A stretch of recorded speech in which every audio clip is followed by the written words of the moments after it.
Amphetamine का IUPAC नाम लिखने के लिए सबसे पहले इस वर्ड को समझते हैं। तो वर्ड को समझने के लिए सबसे पहले हम स्ट्रक्चर को समझेंगे, उस वर्ड से निकालेंगे। कैसे? देखिएगा, एम का मतलब होता है अल्फा मिथाइल और फे का मतलब होता है ये फिनाइल से लिखा गया है ये, ठीक है। ईटी कहाँ से लिया गया है? इथाइल से लिया गया है। एमीन कहाँ से लिया गया है? एमीन से, ठीक है। तो ये अल्फा मिथाइल भी पाया जाएगा, इसमें फिनाइल भी पाया जाएगा, इथाइल भी पाया जाएगा और एमीन भी पाया जाएगा। तो चलिए देखते हैं कहाँ कौन है। तो ये अपना एमीन हो गया, ये इथाइल हो गया, ये फिनाइल हो गया। और अल्फा मिथाइल कहाँ है? ये अल्फा कार्बन पे ये मिथाइल है, ठीक है। इसको बोला जाता है 2 नंबर को अल्फा कार्बन और इसको बीटा कार्बन, ठीक है।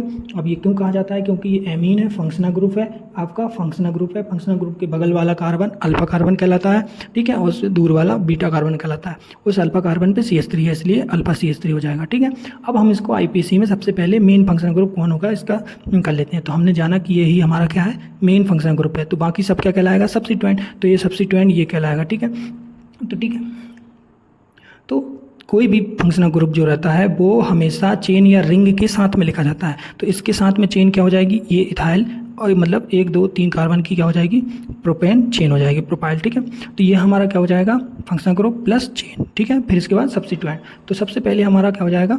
नामकरण। किस चीज़ का नामकरण? चेन का। तो कैसे करेंगे? देखिएगा, 1 2 3 कार्बन है, तो कहाँ से स्टार्ट करेंगे? यहाँ से कर लो, 1 2 3, है ना। तो हमारा NH2 तो 2 पर ही पड़ रहा है, लेकिन अगर यहाँ से स्टार्ट करते हैं तो 1 पर हमारा क्या पड़ता है? 1 पर ये सब्स्टिट्यूएंट। तो हमारा रूल क्या होता है कि हमारा रूल कहता है कि पास में सब्स्टिट्यूएंट पढ़ना चाहिए, ऐसा नंबरिंग करो। तो हमने यहाँ से किया, यहाँ से भी कर सकते हैं 1 2 3, तो ये 3 पे पड़ेगा, इसलिए दूर हो जाएगा, इसलिए ये गलत हो जाएगा। इसलिए हम यहाँ से करते हैं 1 2 3। तो हमारा 1 पर क्या हो जाएगा? फिनाइल, इसलिए हम क्या लिखेंगे? 1 फिनाइल, ठीक है। फिर इसका चेन का नाम क्या है? प्रोपेन। 1 2 3 3 कार्बन को प्रोपेन बोलते हैं। फिर इसके बाद है अमीन, ठीक है, ये मेन ग्रुप है, ठीक है।